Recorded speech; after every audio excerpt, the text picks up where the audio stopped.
This is Georgia Banks for Spin Your Jaw. Delighted to be here with Ellis Steward, when's your fight? 24th of September? 24th September, yeah. See how I knew that? See. How you doing? I'm all good, thanks. How are you? I'm all right, thank you for asking. Is this your first ever interview? I had one about 2 months ago, but it was more, I don't know, this is a proper one. It's a proper one. I've got a microphone and a camera. It seems it's your debut. Yeah. Let's tell everybody a little bit about you. Where'd you start? Where'd you come from? Where did I start? So I've always been into sport since a kid. When I was in school, I used to do everything: football, rugby, always boxed. Obviously with my dad as a pro coach, always boxed anyway, and used that as the fitness side to my other sports. Played good level of football. Trialled for West Ham at one point. Did you? Flopped it. I'm a West Ham fan. Yeah.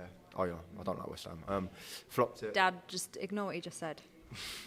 Yeah, flopped the trial, and then ended up getting to rugby. Got scouted from school, played for Saracens, played good level of rugby for 3 years.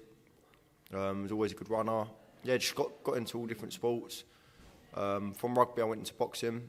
Started boxing probably properly when I was about 12, but I'd already always boxed. 12, 13.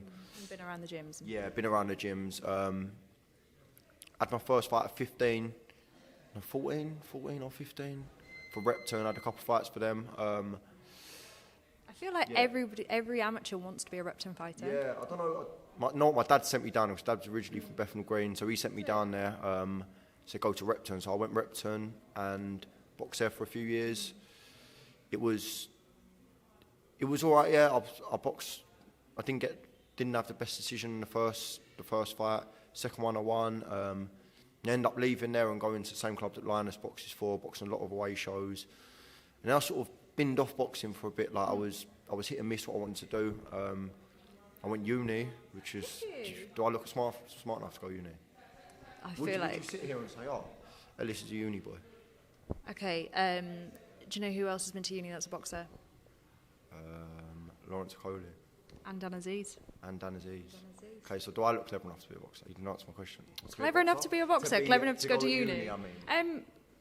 It's a bit of a strange question. How do you look like somebody that goes to uni? Do I seem thick? That's what I'm asking. No, you don't seem thick.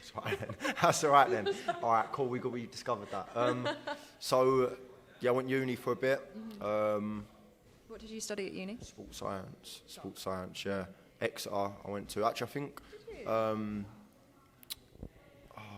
What's the heavyweight? Romford Ball. What's his name? Johnny Fisher. He was at the same uni as me, and we sort of crossed paths a couple of times, I think, at uni. I sort of know of him. I don't know him, but I know of him. Boxed for them for a bit. Got to the semi-finals at the British University Championships. I think I got robbed. Like everyone says they get robbed, but like I genuinely think I did. Got robbed. And then I left uni, was up and down again what I wanted to do. And then, yeah, recently, the last year and a half, I've wanted to turn pro. And, yeah, the rest is history, innit? Rest is history. Do you think your dad had a massive influence on your decision-making to go pro? No, not at all, you know. He's never pushed me into anything, never. He's never pushed me into boxing. I've always done it off my own back. I've always wanted to come to the gym. When I was a kid, I used to ask him, pester him to come to the gym. It was never him being like kicking me up the arse, getting me down the stairs. And obviously, I've always trained with all the pros. So being around them and seeing them succeed, say Linus. I was around obviously James DeGale when he was pro. Used to go to all his fights. Seeing all that always inspired me to get into it. So yeah, I wouldn't. Obviously, partly to do with my dad, because without my dad, I wouldn't be in the gyms. But he never pushed me into it. No. Yeah, it's a different mentality when you're training with pros, I think. I only train with one, and he trains bloody hard, and I'm like... Yeah. 100% it's real dedication. Real dedication is... You've got to put your life to it, and there's sacrifice you've got to make, but you've got to be willing to make them. And not everyone is, some people are, and yeah, that's the difference, really, between an amateur and a pro. And you fighting at middleweight? Middleweight, yeah. Middleweight. So what weight do you sit at? I sit around... If I'm out of camp... 80 odd kilos, something like that, which is obviously 72.6 is championship weight for middleweight. Box at 75, so it's the second I cut all the shit out, it drops off. So it's alright. It's not too hard. It's not too bad. I don't struggle. I'm sitting a kilo and a half above my weight now, so it's easy. It's cool. You're quite tall though, so would you ever consider going up later on? I think eventually, maybe in a few years' time, I might build out a bit more, and I might struggle to make the weight, and super middleweight might be a better option. But for now, I'm cool at middleweight. I make it easy, so it's not a problem. How did signing with Goodwin come about? So Linus and Brad, obviously, they're in the camp. They've always been with Goodwin. I've always been around Goodwin. I had a few options who I could have signed with, but as I say, I've always been around Goodwin, and I know he looks after his fighters a lot. He takes a lot of care into them. He'll get them the right fights for the right money, and that's what you need in boxing. You need someone you can trust and someone who's going to look after you. So I knew that Goodwin was a good person, seeing how he had promoted and managed Linus and Brad. So that was based on my decision. Yeah. So you're a few weeks out. What, 4 weeks? I don't even know. 2 weeks Saturday. 2 weeks Saturday. Yeah. I had to think, what's the date? What's the date then? I'm like, do you know what? I work so much that all the days roll into one. Yeah. So early you were like, it's Tuesday today, and I was like, yeah, is it? Flies, I know. The weeks do fly. Even in camp, like, I remember when I first found out about it, I was 9 weeks out. I thought, oh, I've got ages, and it flies around out of nowhere. Yeah, it comes out of nowhere. 2 weeks Saturday. Yeah. How's your first camp been? It's been good. Yeah, I can't complain at all. Feel the fittest I've ever felt. Blasting it on the track. Feeling good in sparring. Had some good sparring. Yeah, I can't complain. Every box is ticked so far. Needs to tick a few more, and then I'll be ready. Obviously, you training with Linus, Udofia, Brad Paul, so both very, very strong middleweights. Did they? Well, obviously they push you, but how does training around them give you that extra confidence? It does, yes. So any sparring I have with Linus or Brad, I know that for my first few fights, there's no one's going to be as good as them that I'm fighting because they're at English, British level, looking to push on further eventually. So I use that as a confidence build. Obviously, I get in there and sometimes hold my own with them, sometimes take a bit of a beating, but often hold my own with them and do well with them. So I take that as a confidence thing, and it builds me up definitely. Know anything about your opponent? Yeah, he trains with your trainer, as far as I know. He does. I think you know about him. Do you know about him? I know about him. So you can tell me some stuff after. Liam, I won't be doing that. Don't worry. I know he's quite tall. I think he's 6'2" so he might be a little bit taller than me. I'm about 6'1" He's quite tall. I don't know massive amounts, but I don't look too much into it. I leave that down to my dad to do his research on it, and then him come back to me and just train me how I need to be trained. I don't like looking too much into it. Otherwise it just does your head in. Yeah. Do you think if you did start to look into him, you watch videos of him, you'd psych yourself out a little bit more, and you'd be a little bit more? Yeah, I might start overthinking things of what I've got to do rather than just going there and using my abilities that I have. As I say, I just leave it to my dad to do all the research, and then I just get in there and do the fighting. Exciting! I might just come down to see Liam. Maybe. You better come. You better not be supporting him either. To be fair, Liam, I'm joking. Don't. On my, I was working a TM14 card, and one of the guys I know, it was his debut, but he was fighting Lee, who I train with. So obviously, Lee's getting booed by all like 400 Queen's Park Rangers fans, and so when Lee's come out, I was like, "Yeah, come on, Lee!" Yeah. Getting looks from all over. Yeah, and I was just, I felt like I was back at Linus. Where was that at your pool? Yeah, but. I am known for shouting other people's names and other fight nights. I'll keep an eye out for who you're shouting for. Yeah. No, so I do feel like journeymen need. I don't understand why people boo them. Listen, really.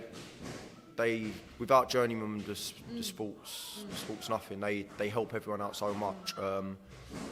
People say to me, "Oh, is he paid to lose? No, he's not there. He's never paid to lose." Did you see Poochie at the weekend? I see him, yeah. I love Poochie as well. Kid. I love Poochie.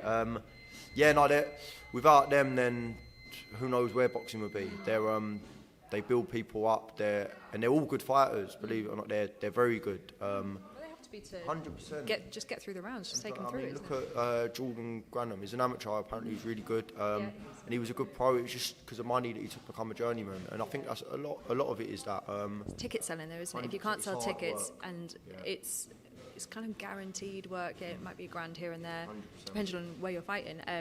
Kev McCauley's retired recently, so was kind of glad to see it because of his age, but Kev McCauley's like a standout journeyman for me, I think. 100%, yeah, there's loads of, I mean, you've got to admire them. They get in there week in, week out. They know how to survive. They're good. Their defence is, it shows how good their defence is. They get in there with loads of people. Like, look at Warburton. He's had 100 and whatever fights. I think he's only been stopped twice. Like, and it's crazy, isn't it? Like, just the way they avoid the punches, the defence. Like, you've got to admire them massively. How would you describe your style of fighting? My style, I'd say I can box. I can box long, keep it long. And I don't mind mixing it in close as well. I don't mind trading, so blocking, throwing, and also like keeping it long in the jab as well. So I wouldn't say I've got a style of a boxer or a fighter. I'd say I'm a big mixture of the two. Yeah. Do you like a little bit of a dogfight? I don't mind it when I need to. I don't just get in a dogfight for the sake of it. You won't. Otherwise you're gonna have no longevity in the sport. You know what I mean? So you just gotta keep it as tidy and as long as you can, and then when you need to have a dogfight, and you have a dogfight. You know what I mean? You do a lot of corner work, don't you, with your dad? Yes. How did you start getting into that, and why did you want to start doing corner work? When I first started getting properly into boxing a few years ago, like obviously I was properly into it anyway, but I started training again, come back from uni. Dad said to me, you can always. I was always at the fights, watching them from ringside. I'd go anywhere with him, up and down the country. I'd watch them. It's quite nice, like quite father-son time. Yeah, exactly. Still gets my nerves, but yeah. Don't say that about my Terry. He does. I love you, Terry. He knows he does as well. So I used to go to all the fights down in Plymouth, wherever it was, up in Manchester, anywhere, wherever we had gone. And he said to me, "Do you want to start working in the corner?" I thought, yeah, why not? Why not? Like, I won't have to sneak my way into places anymore. You were sneaking in? Yeah, through the back door? There was times where we'd go through the back and he'd be like, "Oh, he's with me in the change room." They get a bit funny about giving out the wristbands, especially at bigger shows. They get a bit funny, so I thought, yeah, I can just show my badge now. They can give me a wristband, I can go in. I still have that problem getting into places, and they always take like. With you, so they obviously you get searched before you go in, but they always like. I'm hypoglycemic, so I need to eat like every 2 hours. I've had like big Tupperware boxes of food taken off me, like mints, like little Lucozade tablets. So you're just like I'm trying to explain to them. I don't have one. I probably should get one. Get one, yeah. You won't have that problem. Yeah, your call worst for it. Really? Yeah, your call's a bit. They're like, "Do you have any sweets on you?" I'm yeah, like, "I've got some mints." It's like, "Well, you can't have I them." And I'm like, chewing "Why?" Gum, they take anything away from you in there, don't they? Linus got chewing gum in. You know, MTK fight I saw you at. Yes. Yeah. Yeah, chewing gum there. Got in. I said, "How have you got that in?" He must have sneaked him in. He must have. There's ways. There is ways. You got a dirty mind, you. No, just because I watched a prison video of like drones dropping stuff earlier. Yeah. And one of the guys just instantly shoved it up his ass before. We don't put chewing gum up our ass, Georgia. You know. What you do in your private time has nothing to do with me. Yeah, we don't put chewing gum up our ass. Yeah, okay. Fucking all right, cool. The next question, go on. It's got a cover on it. Oh, you make me feel sick. So after the 24th, obviously you're going to win your debut because you're not shit, of course. What is the plan next? How often do you want to be out? What's the goal in, like, say, 5 years' time? Okay. I think they mentioned maybe getting out in November again. It was going to be December, but because of the World Cup, there's not as many shows. I think it's going to be November. And then obviously I'll be looking for March. And then I want to get out 4 times a year. Build up 4 or 5 times a year, hopefully, every couple of months.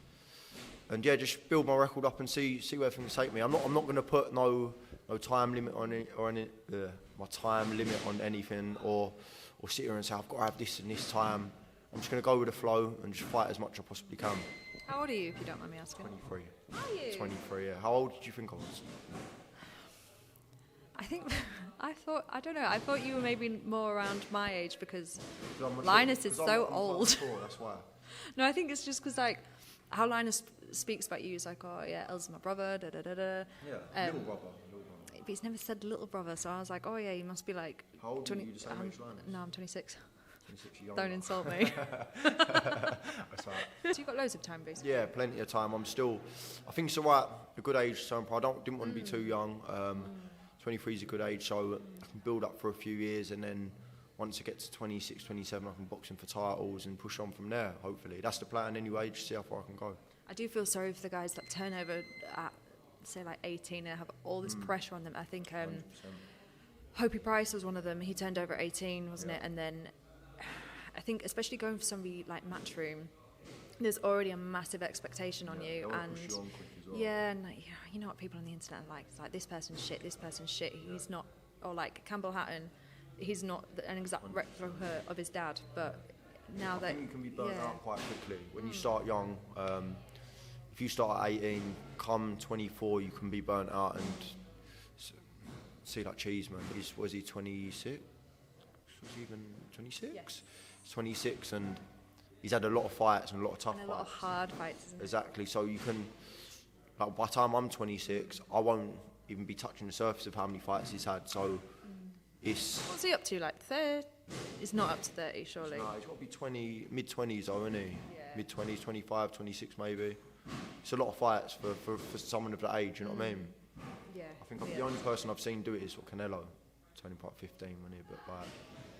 But he also had a lot of.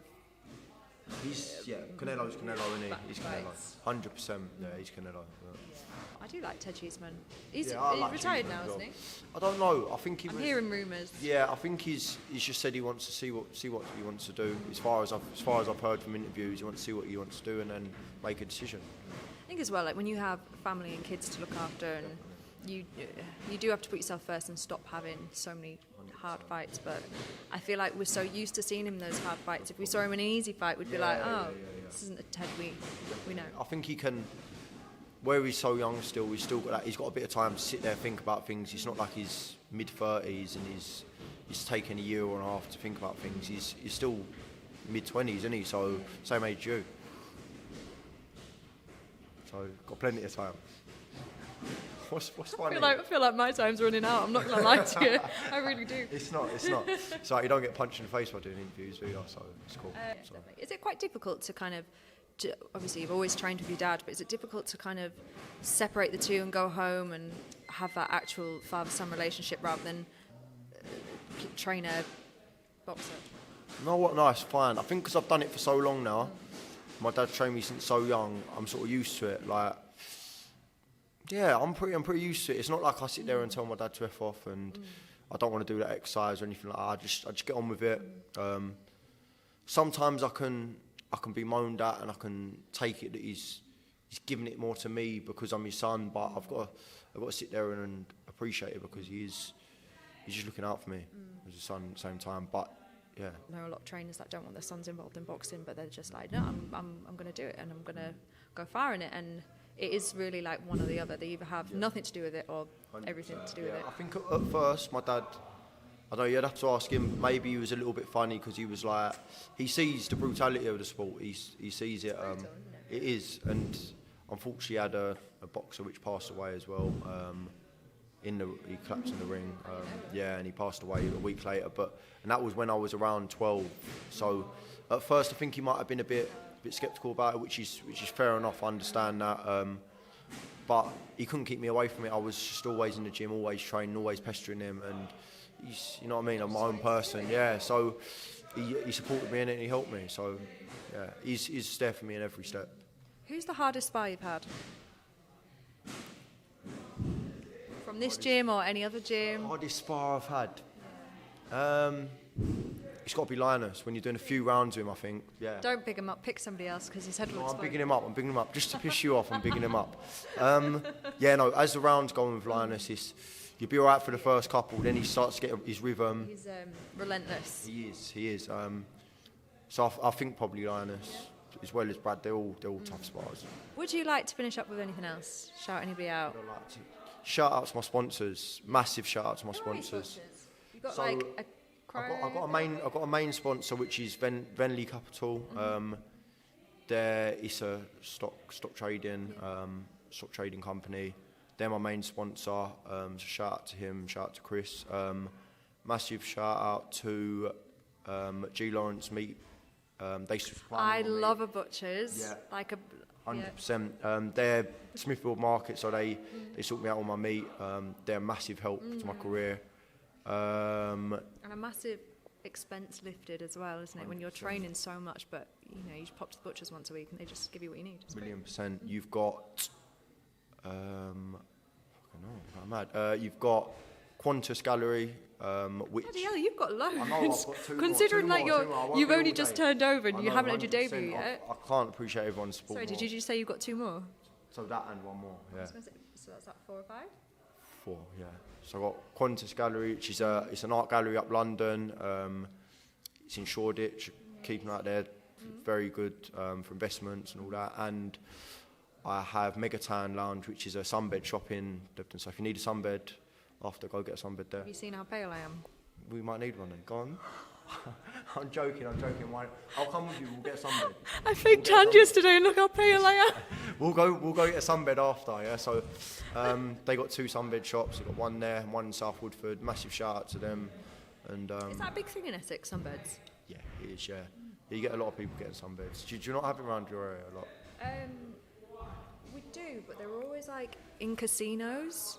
Casinos? Yeah, I think they're called like quick tan. And there's just like you have to walk through a casino. Like I used to go way back in the day, but fair enough. Yeah, no. Sunbeds are big round here, and they're the best company around. 100%. There's no one better than them. Well, thank you very much. Thanks for having me. Thank you very much, Georgia. Thank you. We'll bring your dad on next time. Yeah, definitely. Bring him on.